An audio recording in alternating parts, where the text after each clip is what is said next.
And magnetism तीन parts में normally divided है, जिसमें हम मैग्नेटिक फील्ड निकालेंगे वायर में, सेंटर ऑफ द वायर में, और फिर दूसरे में हम लोग चार्ज को मूव करवाएंगे, और फिर थर्ड में करंट की वजह से मैग्नेटिक फील्ड अलग अलग जगह पे हम लोग निकालेंगे। सबसे पहले बायो सावर्ट लॉ के बारे में बता देते हैं। बायो सावर्ट लॉ में क्या होता है, एक वायर है, इसकी डीएल लेंथ की वजह से मैग्नेटिक फील्ड किसी डिस्टेंस आर पे कितनी होगी ये निकालने के लिए magnetic field B is equal to mu not upon 4 pi I D L cross R divided by, अगर हमने यहाँ कैप लगा दिया तो नीचे आर स्क्वायर लगेगा, और दूसरा वेक्टर फॉर्म में लिखने के लिए mu not I D L cross R vector लिखेंगे divided by 4 pi R cube हो जाएगा। अगर यहाँ क्रॉस हटाएंगे तो इसको हम लोग लिख सकते हैं mu not I D L R sine theta by 4 pi R square. Magnetic field B की यूनिट होती है, SI यूनिट होती है टेस्ला, और उसको अलग अलग फार्मूला से भी निकाल सकती है। F is equal to BIL से भी इसकी यूनिट निकाल सकती है। Flux phi is equal to BA हो जाएगा, यानी ये फ्लक्स की यूनिट होती है वेबर, ये एम्पियर है। तो अलग अलग तरीके से हम लोग इसकी यूनिट को निकाल सकते हैं। और मैग्नेटिक फील्ड में इतना हो गया बायो सावर्ट लॉ में, और फिर इसके बाद हम लोग अलग अलग तरीके से मैग्नेटिक फील्ड निकाल सकते हैं। एक वायर है जो इनफाइनाइट लेंथ का है, सबसे पहले इसके ऊपर निकालेंगे इनफाइनाइट, या हम लोग नॉर्मल टर्म में निकाल लेते हैं, फाइनाइट वायर है, ठीक है। अगर इस पॉइंट में निकालनी है तो हम एक परपेंडिकुलर इसके ऊपर लाइन ड्रॉ कर लेंगे इसको टच करते हुए, फिर इसके बाद इससे एक परपेंडिकुलर ड्रॉ कर लेंगे, इसको हमने एक R बोल दिया। ये हो गया θ1, दोनों का डायरेक्शन एंटी क्लॉकवाइज होना चाहिए ताकि, और अगर अपोजिट हो तो नेगेटिव साइन आएगा। इस पॉइंट पे अब मैग्नेटिक फील्ड ये डिस्टेंस आ रहे निकालना हो तो magnetic field B is equal to mu not I by 4 pi R, mu not I by 4 pi R हो जाएगा, mu not I by 4 pi R हो गया, साइन θ1 प्लस साइन θ2 हो गया, θ1 प्लस θ2 हो गया, साइन θ1 प्लस साइन θ2 हो गया। इसी में से हम लोग पार्ट्स निकाल लेते हैं ऐसे अलग अलग। एक हो जाएगा, अगर ये इनफाइनाइट हो जाएगा तो दोनों में ये क्या हो जाएगा 1 + 1, दोनों में एंगल क्या आ जाएगा 90 डिग्री का आ जाएगा। तो ये क्या हो जाएगा 90 डिग्री का आने की वजह से 1 + 1 2 हो जाएगा, 2 और 4 कट जाएगा, नीचे आ जाएगा 2। तो इनफाइनाइट लेंथ का वायर हो तो उसमें मैग्नेटिक फील्ड हो जाता है mu not I by 2 pi R. और अगर सेमी इनफाइनाइट हो तो मैग्नेटिक फील्ड हो जाता है mu not I by 4 pi R, क्योंकि θ1 एक हो जाएगा 0, दूसरा हो जाएगा 90 डिग्री, तो यहाँ पे 1 हो जाएगा। और इसमें और भी चीज़ें हैं, जैसे अगर एक स्क्वायर है हमारे पास और इसमें नीचे ये वायर है ऐसे बना हुआ है, इसमें बीच में मैग्नेटिक फील्ड अगर पूछा हुआ है तो इसमें मैग्नेटिक फील्ड हो जाता है 2√2 mu not I by pi R हो जाएगा। ये डिस्टेंस, ये साइड इसका R है, ठीक है। और अगर एक हेक्सागोन है, बेंजीन बना हुआ है, सेंटर पे पूछा ये वाली डिस्टेंस इसकी आ रहा है, तो मैग्नेटिक फील्ड हो जाता है √3 mu not I by pi R. इतना हो गया अभी तक में मैग्नेटिक फील्ड हम लोग ने निकाल लिया इनफाइनाइट सेमी इनफाइनाइट के लिए। अब हम लोग लूप के अंदर आ जाते हैं। सेम यहाँ पर अलग से मैग्नेटिक फील्ड याद रख लो, रिंग की वजह से मैग्नेटिक फील्ड हो जाएगी ये पॉइंट पर, रिंग की वजह से। सबसे पहले याद रखने के लिए नीचे याद रखना है r² प्लस r, वैसे ये इसका रेडियस है, x है इसका बीच का डिस्टेंस, r² प्लस x² का whole power 3/2 mu not I तो था ही, साथ में म्यू नॉट आई तो था ही, साथ में याद रखना है r² बाय ये 2 को उठा के नीचे रख देना 2। Magnetic field B is equal to ring की वजह से हो जाएगा mu not I r² bye 2, इधर r² प्लस x² का होल पावर 3/2। और इसका ग्राफ डिस्टेंस के साथ अगर बनाना हो, ये रिंग की वजह से डिस्टेंस के साथ इसका ग्राफ बनाना हो तो ऐसे बन जाएगा, नेगेटिव डायरेक्शन में इस तरह से डिक्रीज करती हुई मैग्नेटिक फील्ड जाएगी। और इसको क्रॉस चेक करना हो तो x को 0 कर लो, mu naught I bye loop की वजह से 2r होता है, वो आ जाएगा यहाँ पर, ठीक है। अब हम लोग लूप की वजह से मैग्नेटिक फील्ड निकालेंगे। मैग्नेटिक फील्ड ये है वायर लूप, मैग्नेटिक फील्ड इसके सेंटर पे निकालना हो तो magnetic field B is equal to mu not I by 2r। Remember इसमें पाई नहीं आता है, mu not I by 2r हो जाएगा। और नॉर्मल टर्म्स में निकालना हो तो mu not I by 4 pi R into theta कर देना। अब इसको क्रॉस चेक करना हो तो थीटा यानी एक सर्कल में कितना थीटा होता है, पाई होता है, तो तुम लिख दो इसको mu not I 2 pi by 4πr, तो 2π से 2 कट जाएगा, आंसर आ जाएगा μ0I/2r। अब हम लोग निकाल लेते हैं कि मैग्नेटिक फील्ड दो वायर की वजह से किधर ज़ीरो होगी। जैसे ये वायर हमने बना दिया, ठीक है, ये वायर है, करंट आई जा रहा है, इसमें भी करंट आई जा रहा है। अगर एक नॉर्मल फार्मूला याद रखना, x is equal to r/n+1, x is equal to r/n-1, where n क्या है, बड़ा वाला करंट बाय छोटा वाला करंट से जो वैल्यू निकलेगी वो, और प्लस कब लगाएंगे, जब दोनों का करंट सेम डायरेक्शन में होगा तो +n+1 हो जाएगा और यहाँ पे माइनस आ जाएगा। और ये याद रखना है, मैग्नेटिक फील्ड इस वायर की वजह से अंदर है अगर सेम डायरेक्शन में, तो इस वायर की वजह से बाहर है, तो ये नहीं n और I होगा, तो छोटे वाले से x डिस्टेंस पे आएगी मैग्नेटिक फील्ड, और अगर अपोजिट डायरेक्शन में हो तो छोटे वाले से बाहर वाले साइड पर मैग्नेटिक फील्ड आएगी। और एक ये याद रखना है कि ये जैसे मेरा ये वायर है, इस वायर को एक सर्कमफरेंस से गोल कर दिया तो मैग्नेटिक फील्ड के ऊपर क्या चेंज आएगा, इनके अंदर n टर्न्स आ गए, तो मैग्नेटिक फील्ड इसमें क्या हो जाएगा, directly proportional to number of turns का स्क्वायर इनटू पहले वाली मैग्नेटिक फील्ड हो जाएगी। अब हम लोग पढ़ेंगे एम्पियर सर्किटर लॉ। ये इस तरह लिखा जाता है, integration of close integration B.dl is equal to μ0I inside ये याद रखना कि इलेक्ट्रिक फील्ड में जो था उसमें E.dl is equal to charge q by epsilon not था। यहाँ लेकिन एरियल नहीं है, प्लेनर है, डीएल है, ठीक है।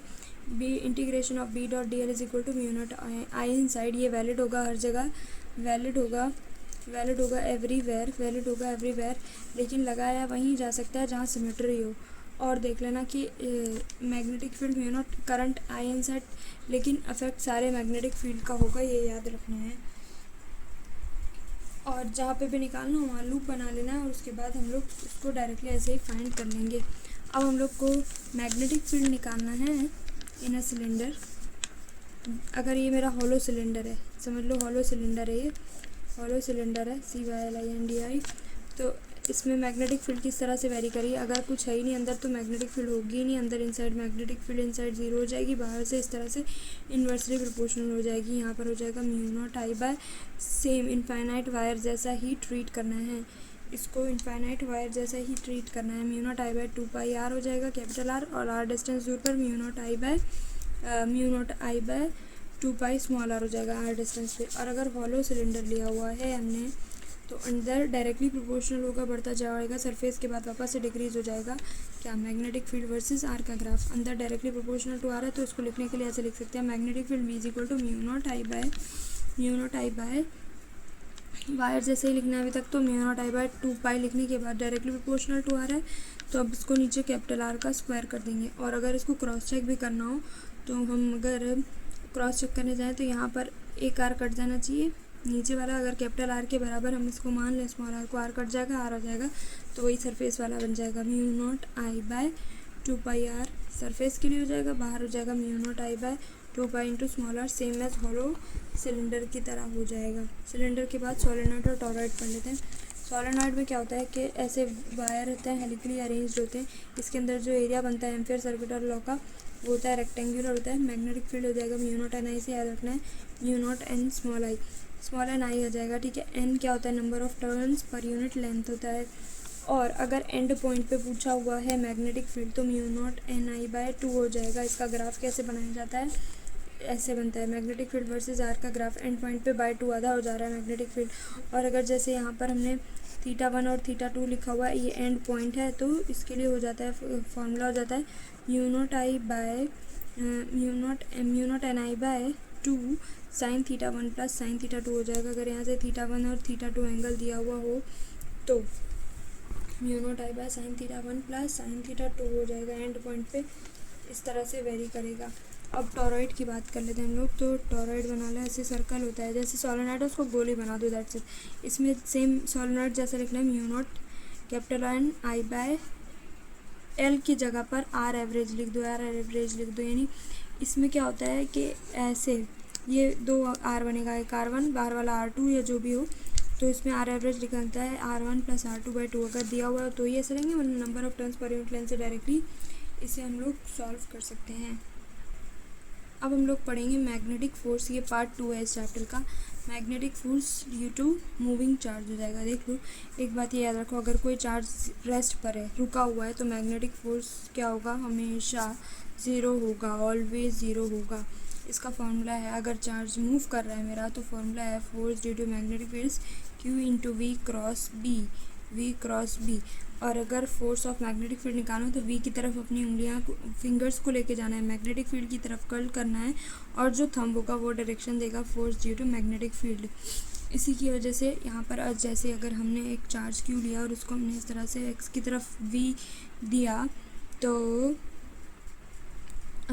किस तरफ इसका फोर्स होगा, अगर हमने मान लिया कि मैग्नेटिक फील्ड मेरा इनवर्ड है, तो वी की तरफ उंगलियां ले जाओ और कर्ल करो towards magnetic field, thumb will give the direction, ही नहीं ऊपर की तरफ जा रहा है, तो वापस से वी की तरफ उंगलियां कर्ल करो, वापस ऊपर जाएगा। इस तरह से ये जाते जाते जाते पूरा सर्कल बना देगा, सर्कल बन जाएगा। यहाँ पर चार्ज की वजह से गोल गोल घूमने लगेगा। तो इसके बाद हम लोग इसका रेडियस और टाइम पीरियड निकालेंगे। R is equal to, direct याद रखना है, M V by Q B होता है, वेर एम वी को हम लोग लिख सकते हैं momentum, P by Q B को लिख सकते हैं अंडर रूट 2 किलोमीटर यानी काइनेटिक एनर्जी, और मास बाय क्यू बी, और के को लिख सकते हैं क्यू डेल्टा वी, 2m लिख दिया अंडर रूट के साथ, के की जगह Q delta V by Q B लिख देंगे। क्वेश्चन सॉल्व करते टाइम ये क्यू को सॉल्व कर लेना, क्योंकि इस पे क्वेश्चन सीधे डायरेक्टली कैसे आते हैं, रेशियो के बेसिस पे आते हैं। क्योंकि ये गोल घुमाएं तो वर्क डन हो जाएगा, इसकी वजह से zero, close path, circular path के लिए वर्क डन ज़ीरो हो जाएगा। वेलोसिटी यहाँ पर वी ज़ीरो, अगर वेलोसिटी तो चेंज होती रहेगी, वेलोसिटी चेंज होती रहेगी, स्पीड कांस्टेंट रहेगा, वर्क डन ज़ीरो है, तो change in kinetic energy zero होगी, और पावर भी ज़ीरो हो जाएगा, स्पीड कांस्टेंट रहेगा, यूनिफॉर्म सर्कुलर मोशन में है, वेलोसिटी लेकिन कांस्टेंट है, और मोमेंटम कांस्टेंट नहीं, बिकॉज एम वी होता है, और डायरेक्शन चेंज हो रही तो वेलोसिटी चेंज होती रहेगी। और टाइम पीरियड की बात करें अगर इसके लिए, तो time period T is equal to theta M by Q B लिख लेना डायरेक्टली, वेर अगर सर्कल में घूम रहा है तो time period T is equal to 2 pi M by Q B हो जाएगा। नाउ ये याद रखना कि जैसे इतना एरिया है, इस एरिया का डिस्टेंस डी है, एक चार्ज क्यू को हमने फेंक दिया यहाँ से, थीटा एंगल पे फेंक दिया चार्ज क्यू को, ठीक है। तो जिस एंगल से घुसाया है, ये याद रखना कि इसका जो रेडियस होगा उससे वो छोटा ही होगा ये डी से, तब ये वाला केस लगेगा। और यहाँ से अगर फेंका तो वर्टिकल से, अगर थीटा एंगल से फेंका है तो वर्टिकल से थीटा एंगल से ही बाहर निकलेगा, और जिस वेलोसिटी से फेंका है उसी वेलोसिटी से बाहर निकलेगा। और अगर एंगल ऑफ डेविएशन निकालना हो तो 2 थीटा के बराबर हो जाएगा। नाउ अगर हमने इसको इस तरह से फेंका, लंबा सर्कल बनाते हुए फेंका, यानी वर्टिकल से ये ऐसे एंगल बना रहा है थीटा, तो ये कुछ ऐसे कवर करते हुए बाहर जाएगा। ऑफकोर्स यहाँ डी बड़ा है इसके आर से, तो इसका एंगल ऑफ डेविएशन कितना होगा, वी वेलोसिटी से घुसा है तो वी वेलोसिटी से बाहर निकल जाएगा, जिस थीटा से फेंका वर्टिकल से उसी थीटा से बाहर निकलेगा, और एंगल ऑफ डेविएशन हो जाएगा 2 पाई माइनस 2 थीटा। और एक बात याद रखें, अगर मेरा डी छोटा कर दिया हमने और इसको हमने कुछ थीटा एंगल वर्टिकल से फेंका, तो ये कंप्लीट किए बिना बाहर से ही कहीं चला जाएगा और गिर जाएगा। यहाँ से हमने इसका आर बनाया, अगर ये थीटा एंगल है तो इसका साइन थीटा डायरेक्टली लिखना है, परपेंडिकुलर बाय बेस, यानी ये डिस्टेंस हो जाएगा डी बाय बेस, थीटा का base perpendicular by D by R के बराबर हो जाएगा, डी बाय आर के बराबर हो जाएगा। अब चार्ज को हम लोग 0 डिग्री 180 डिग्री पे अगर आपके वेलोसिटी दिया वी वेलोसिटी दिया है 0 डिग्री पे, तो force due to magnetic field moving charge वजह Q into V cross B होता है, राइट, वी क्रॉस बी होता है, वी भी क्या हो जाएगा, साइन थीटा होता है, वी क्रॉस बी, वी भी साइन थीटा हो जाएगा, साइन थीटा 0 डिग्री हो चाहे 180 डिग्री हो, क्या हो जाएगा, 0 हो जाएगा, यानी फोर्स क्या हो गया, 0 हो गया। वेलोसिटी कांस्टेंट रहेगी स्ट्रेट लाइन में, magnetic field is not equal to 0, लेकिन फोर्स की वजह से, मैग्नेटिक फील्ड की वजह से 0 है, चाहे इस तरफ फेंके चाहे 180 डिग्री पे फेंके, force due to magnetic field क्या रहेगा, ऑलवेज 0 हो जाएगा, कांस्टेंट वेलोसिटी से स्ट्रेट लाइन चलता रहेगा। नाउ अगर हमने ये चार्ज क्यू है इसको वी वेलोसिटी से फेंका, मैग्नेटिक फील्ड ऐसे है, तो ये एंगल थीटा पे फेंका, तो यहाँ हो जाएगा V sine theta, magnetic field क्या हो जाएगा वी कॉस थीटा हो जाएगा, तो ये कुछ इस तरह से सर्कुलर हेलिकल पाथ में मूव करेगा, जिसकी वजह से इसकी एक पिच आने लगेगी, वी साइन थीटा की वजह से डायरेक्शन चेंज होगा, वी कॉस थीटा इसको पिच देगा, यानी एक्स डिस्टेंस आगे बढ़ाएगा, और इस तरह से ये लोग गोल गोल घूमते जाएंगे, और इसकी पिच का फॉर्मूला हो जाएगा वेलोसिटी इनटू टाइम टी को हम लोग लिख सकते हैं theta M by Q B, where velocity कितनी हो जाएगी वी कॉस थीटा, और थीटा एम बाई क्यू भी, कितना भी थीटा चल रहा हो, वैसे 2 पाई कर चल रहा है तो 2 पाई एम बाई क्यू भी हो जाएगा। यहाँ पर स्पीड कांस्टेंट है, काइनेटिक एनर्जी 0, वर्क डन अभी भी 0 रहेगा बाय मैग्नेटिक फील्ड, पावर भी 0 रहेगा बाय मैग्नेटिक फील्ड। अब इसमें एक चेंज लेकर आएंगे हम लोग, वो हो जाएगा कि ये मेरा मैग्नेटिक फील्ड था, बी से फेंका था हमने चार्ज को, इलेक्ट्रिक फील्ड को इंट्रोड्यूस करा दिया। जैसे ही इलेक्ट्रिक फील्ड आ जाएगी अब यहाँ पर एक्सेलरेशन आ जाएगा, तो कोई भी चीज़ कांस्टेंट अब नहीं रहेगी, क्यू ई बाय एम हो जाएगा एक्सेलरेशन। इधर एंगल थीटा से अगर हमने फेंका यहाँ हो जाएगा V sine theta, X axis के अबाउट ये वी कॉस थीटा से आगे बढ़ जाएगा। इसका क्या होगा, पिच बढ़ता जाएगा, और यहाँ पे इस तरह इस वक्त लॉरेंस फोर्स डिसाइड बताया जाता है कि Q E plus Q into V cross B, Q into V cross B लिखा जाता है। यानी यहाँ पर अब इलेक्ट्रिक फील्ड और मैग्नेटिक फील्ड दोनों लग रहा है। अब नेटवर्क डन 0 नहीं होगा, work done not equal to 0, kinetic energy not equal to 0, power not equal to 0, और स्पीड चेंज होती रहेगी। बट एक इम्पॉर्टेंट याद रखने हैं, मैग्नेटिक फील्ड की वजह से वर्क डन अभी भी क्या हो जाएगा, 0 हो जाएगा। Work done due to magnetic field अभी भी 0 हो जाएगा, work done by electric field 0 नहीं होगा। अगर ये मूविंग चार्ज की वजह से सब चीज़ को हमने परपेंडिकुलर चला दिया, जैसे ये वी वेलोसिटी है, यहाँ पर चार्ज क्यू की वजह से इलेक्ट्रिक फील्ड क्यू ही लगा दिया, और यहाँ पर due to magnetic field B, magnetic field Z axis में होगा तभी ये पॉसिबल होगा, और यहाँ पर क्यू वी बी लगा दिया, क्यू ई लगा दिया। अब इक्वल करेंगे दोनों फोर्स को तो हमारे पास आ जाएगा Q E is equal to Q V B, दोनों का क्यू कट जाएगा, क्यू कटेगा, ठीक है। v is equal to E by B हो गया, इस v को बोला जाता है वेलोसिटी, सिलेक्टर वेलोसिटी हो जाएगा। जब ऐसे टर्म आ जाए जब के दोनों फोर्स कट जाएँ तो ये हो जाएगा कांस्टेंट वेलोसिटी से चलता रहेगा, एफ नेट क्या हो जाएगा 0। ना एक टर्म याद रखना ना, अगर कोई बोल रहा है वेलोसिटी सिलेक्टर वेलोसिटी से ज़्यादा है, वेलोसिटी सिलेक्टर वेलोसिटी अगर कम है वेलोसिटी से, तो इसका पाथ कैसा हो जाएगा, ऊपर की तरफ चला जाएगा, और वेलोसिटी अगर सिलेक्टर वेलोसिटी से ज़्यादा है तो इसका पाथ नीचे की तरफ आ जाएगा। अब हम लोग सॉल्व करेंगे मैग्नेटिक फील्ड एक करंट कैरिंग वायर के अंदर। ये करंट आई है, कोई भी वायर हो इसमें एल इफेक्टिव पे ध्यान देना, जहाँ पे भी एल होना वहाँ एल इफेक्टिव पे ध्यान देना मैग्नेटिक फोर्स में।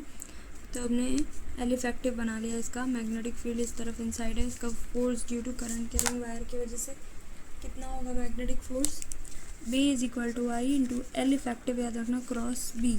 एल इफेक्टिव क्रॉस बी की तरफ जाओ तो थंब हमारा क्या देगा, मैग्नेटिक फील्ड का मैग्नेटिक फोर्स का डायरेक्शन देगा, मैग्नेटिक फोर्स का डायरेक्शन देगा। और अगर ये वायर हमने गोल बना दिया, समझ लो ये लूप हो गया, तो एल इफेक्टिव क्या हो जाएगा 0 हो जाएगा, इसकी वजह से फोर्स क्या हो जाएगा 0 हो जाएगा, ऑलवेज यही होगा। इसमें कोई भी चेंज कर लो, अगर कोई वो नहीं है क्या कहते हैं, अगर मैग्नेटिक फील्ड कांस्टेंट है तो ये क्या हो जाएगा always, force due to magnetic field के magnetic force in the loop क्या हो जाएगा 0 हो जाएगा। नाउ अगर ये चार्ज क्यू है मेरा और ये गोल गोल घूम रहा है, तो इसकी वजह से मैग्नेटिक फोर्स निकालना है जो मिस हो गया था पहले। तो मैग्नेटिक फोर्स निकालना है तो एफ निकालना है, ठीक है। हमें उसके लिए तुम डायरेक्टली सेंटर पे मैग्नेटिक फील्ड लिख लो। मैग्नेटिक फील्ड क्या होता है, म्यू नॉट, सर्कल में mu not I by 2r होता है, आई को हटाओ और क्यू बाय टी लिखो। मैग्नेटिक फील्ड भी is equal to mu naught Q by T into 2r, where T को speed is equal to distance upon time. Distance क्या होता है सर्कल में 2 pi R upon time T, तो T को subject बनाओ 2 पाई आर बाय वी लिख दो। तो मैग्नेटिक फील्ड भी हो जाएगा mu naught Q bye 2 pi 2r mu naught I by 2r, T की जगह पे लिखना है 2 pi are bye we, T की जगह पे लिखना है 2 पाई आर बाय वी। अब इसको सॉल्व कर ले। Magnetic field B is equal to mu naught Q V by 4 pi R square, mu naught Q V by 4 pi R square. अब यहाँ पर मैग्नेटिक फील्ड निकाल लेते हैं दो वायर की वजह से, करंट कैरिंग वायर की वजह से। इसमें से करंट चला दें आई यू, यहाँ से आई यू जा रहा है, तो अगर दोनों सेम डायरेक्शन में जा रहा है तो अट्रैक्टिव होगा, तो मैग्नेटिक फील्ड की वजह से फोर्स किधर लगेगा, अट्रैक्टिव लगेगा। इसके बीच का डिस्टेंस अगर आर मान लें तो फोर्स पर यूनिट लेंथ कितना हो जाएगा म्यू नॉट। तो पहले तो याद रख लो इनफाइनाइट वायर की वजह से magnetic field mu not I by 2 pi R, ठीक है, आर दोनों के बीच का फासला है। उसके बाद दोनों का करंट का मल्टीप्लाई कर देना, mu not I 1 I 2 by two pi R हो जाएगा। आर क्या है, दोनों के बीच का डिस्टेंस है, R force per unit length ऐसे हो जाएगा। अगर सेम डायरेक्शन में करंट हो तो अट्रैक्टिव होगा, अपोजिट डायरेक्शन में हो तो रिपल्सिव हो जाएगा। और दोनों क्या हो जाएंगे, करीब आने लगेंगे, डोमिनेंट वही वाला हो जाएगा। नाउ अगर हमने चार्ज को चलाया यहाँ पर, ठीक है, और इलेक्ट्रिक फील्ड आ जाएगा, चार्ज अगर चल रहा है तो यहाँ से चार्ज क्यू जा रहा है, यहाँ से ऊपर चार्ज क्यू जा रहा है, यहाँ से चार्ज क्यू है, सेम डायरेक्शन में जा रहा है, करंट क्या हो जाएगा, अट्रैक्टिव हो जाएगा, force due to magnetic field attractive हो जाएगा, और इलेक्ट्रिक फील्ड की वजह से इधर आ जाएगी इलेक्ट्रिक फील्ड, ठीक है। अब तुम्हें फोर्स निकालना हो तो mu naught Q1 Q2 by 4 pi R square into V square, ये वाला है ना, वो जो सर्कल में हम लोग ने चार्ज निकाल की वजह से वो निकाला था, जैसे ये था, अभी पीछे ही निकाला, mu naught Q V by 4 pi R square, कुछ इसी तरह का है, mu naught Q by 4 pi R square into दोनों के वी की वेलोसिटी वी स्क्वायर हो जाएगा यहाँ पर। और एक बात याद रखनी है, नेट फोर्स ऑलवेज कैसा होगा, रिपल्सिव होगा, क्योंकि इलेक्ट्रिक फील्ड का फोर्स बहुत ज़्यादा होता है, ऑलवेज हो जाएगा रिपल्सिव, एफ नेट रिपल्सिव होगा, ठीक है। Always remember F E by F B is equal to C by V का होल स्क्वायर से ये डिराइव किया जाता है।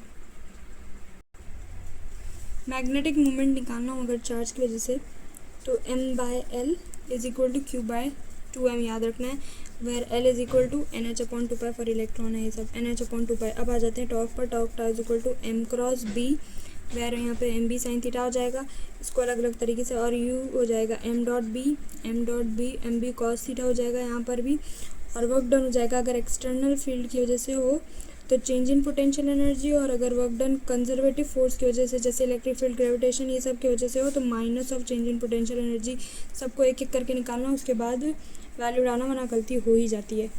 फिर आ जाते हैं मूविंग कॉइल गैल्वेनोमीटर की वजह से हो जाएगा current sensitivity S I is equal to theta by I which is equal to N B A by C, और voltage sensitive is equal to theta by I into R, यानी S I by R भी लिख सकते हैं, N B A by C into R के साथ हो जाएगा, और ये नंबर ऑफ़ टर्न्स पर डिपेंड नहीं करता है, ओके। और ये याद रखना टॉर्क हो जाएगा, नंबर ऑफ़ टर्न्स अगर दिया हो तो एन बी ए करेंगे, और अगर नहीं दिया हो तो हम लोग एन नहीं लगाएंगे, दैट्स इट।